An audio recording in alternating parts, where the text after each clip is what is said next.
Welcome back to the Legacy Radio Network. This is Everything Financial Radio.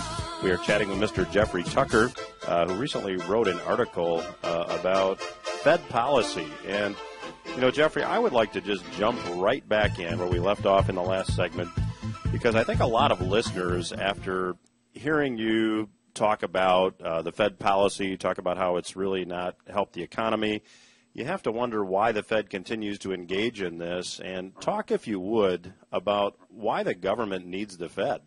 Mm-hmm.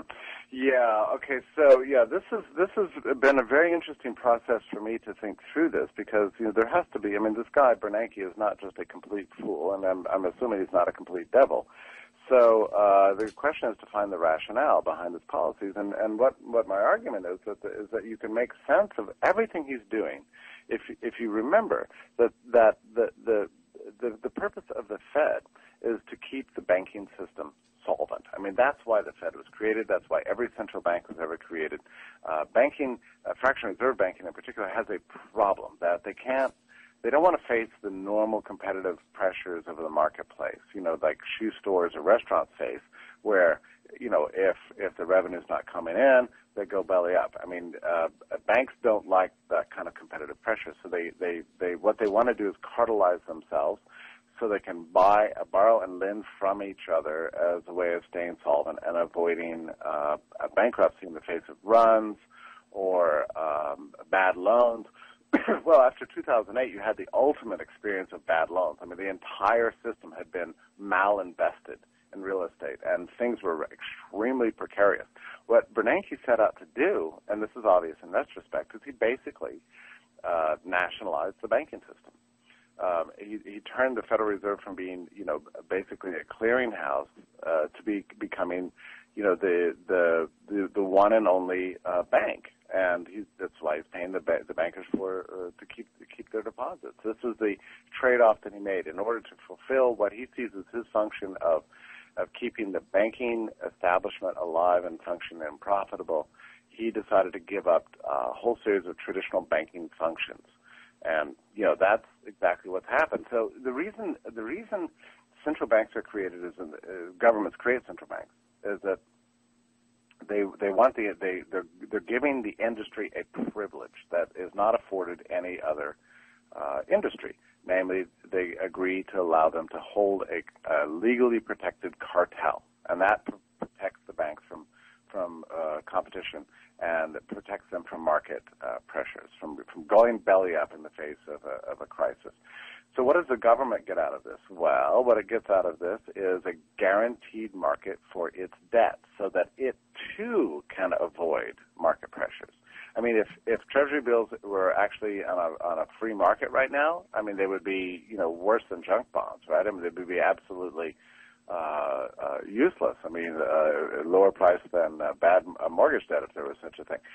The reason that there continues to be a market for them at all is that there's really no conventional kind of default premium on it, and the reason is that the Federal Reserve agrees in exchange for its cartel privileges to be the buyer of last resort for all government debt, and that's exactly what he's doing. If you listen to what Bernanke said the other day, he's buying two things. He's buying mortgage-backed securities that are still floating around out there, still causing havoc. That's one thing he's buying. The other thing he's buying is Treasury debt. So there you go. You can tell the values of an institution by where it puts its money, and it's putting its money in the banking system and in the government. Those are the two clients of the Federal Reserve. So, Jeffrey, you note in the article that the Fed doesn't seem to have the level of direct control over money creation that it once had. And if you look at the amount of money that the Fed has printed, their balance sheet, I think, has expanded by pushing $3 trillion. And yet we're not seeing massive inflation, which has to mean that the money supply is not expanding as quickly as the Fed would like it to. So how does all this fit together? Yeah, I'm so glad you're asking these questions, because people get so confused about this, and I understand why. I mean, it took me a long time to figure it out myself. But, yeah, you're exactly right. We're not seeing the kind of inflationary pressures. I mean, yes, inflation may be in price sense may be higher than what the government's reporting, but still, I mean, given the level of Fed activity and the sheer amount of money is created, why aren't we seeing prices respond? Well, you get a clue by looking at the money stock. which has been under severe downward pressure ever since 2008. I mean, I kind of offer a chart here that gives a percentage change of money of zero maturity, which I think is just about the best money aggregate you can get. And you can see that there was a massive plunge following the 2008 crash. There's a temporary blip, and then it went down again, lower than ever, and it's been crawling around ever since.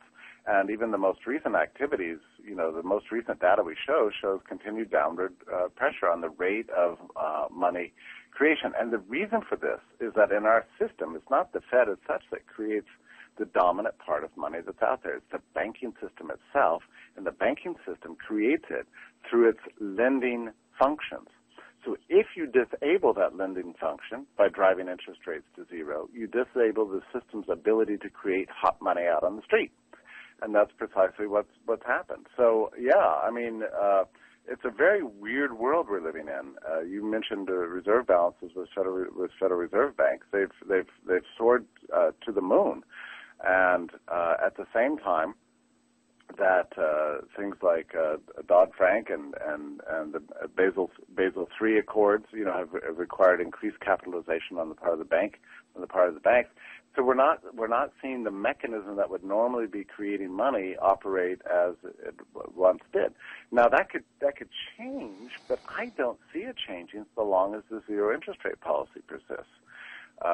And Bernanke is now saying, that this is going to persist and for years ahead. So the question is, and to my ending question in this whole kind of saga is, what kind of distortions are being created through these massive purchases of Treasury debt and mortgage-backed securities that we're not seeing? If it's not going to be hyperinflation, if the banking system's not creating money, what kind of damage is taking place? And I think that if you can figure this out, you'll figure out where the next explosion is going to occur. And I fully expect it's going to be truly terrible and unexpected and ghastly, making the 2008 crisis look like nothing. Jeffrey, when you think about it, you've got the government spending $1.2 trillion every year that they don't have, exchanging really newly printed money that comes out of thin air. It's essentially monopoly money for tangible goods and services. I mean, that's one heck of a magic trick when you can just create money and exchange it for tangible stuff. That game cannot continue forever. Do you have any thoughts as you've researched this article as to what happens? Do we have a currency crisis? What's your view? I wish I had a better sense of exactly what it is. I mean, leading up to the real estate bust of 2008, there were a lot of people that saw what was coming. I think Doug Franch argues that if you want to see the ground zero of the next calamity, you have to look at the derivatives market and also the bond market. And yeah, I think we're gonna. That's where the real crisis is going to occur. I think we're going to continue to see an exit out of the dollar and into what, is still a little bit unclear. We're going to see a huge pressure on stock markets, of course, and generally the kind of economic instability that we saw after 2008, which scared, the whole world. I think we're going to see something on that level. In what sector and when? One of the problems is we've never had to deal with anything like this before. As I say, Bernanke has fundamentally changed the way the banking system and the monetary system works. And he did it in order to fulfill what he believed is his mandate, which is to keep the financial elites solvent. But ultimately, it's all going to come at our expense. We've already seen what I thought was an unthinkable thing, which was a downgrading of U.S. debt. I mean, I never imagined in my lifetime that we would ever see such a thing. That may just be a kind of cloud no bigger than a man's hand. That could be a signal of what's coming. Jeffrey, in the time we have left, I'm often wonder what would have happened in 2008 had the Fed not stepped in, had we let all these insolvent banks just go bankrupt. It seems to me that we'd have a number of smaller regional banks that would have picked up the slack, and we may be well on our road to to recovery at this point. Do you have any thoughts along those lines? Yeah, I think what you just said is extremely wise and almost visionary. Hardly anybody talks about this. It would have been rough going, for probably up to a year, maybe even 18 months. But the assets in the system would not have gone anywhere. They would have been gobbled up by smaller institutions. We would have created a competitive economy. We would have finally, washed out all the bad debt. And one of the things you learn from watching the last 5 years is that malinvestments, can't be wished away. They're still all over the place. They're still, embedded in the system everywhere. The real estate markets are still enormously screwed up as a result of these things. The Fed's just creating a bunch of fake money to buy them up, and it's just going to go on for years and years. If we hadn't done this, we would have been on the road to recovery, sort of like what happened after 1982 or 1922. When the government doesn't intervene and lets the system itself experience some of the pain, then we see markets take over. And the pain's not nearly as bad as what people think. But they wouldn't allow that. I mean, they have a gigantic system in place to guarantee the socialization of all costs and the privatization of all financial profits to themselves and to their friends, their favorite bond dealers, the big banks, and the government. These are the winners. You can call them the 1% if you want, but they will make money no matter what, and it's going to come at our expense in some form at some point in the future. It's very scary. I consider the whole thing to be criminal, but fully expected if you understand the way the Fed works. Jeffrey, if someone wants to learn more about your work, and I would certainly advise the listeners to get on your email list. I enjoy your articles very much, and a very prolific author you are. You must spend most of your time reading and researching and writing, but let the listeners know how to get in touch with you or learn more about what it is that you do. Well, you can go over to lfb.org, and this is the website of Laissez-Faire Books and Laissez-Faire Club. We issue one new book a week, and kind of guide readers to how to read it and how to approach it, and try to inspire people to take ideas seriously.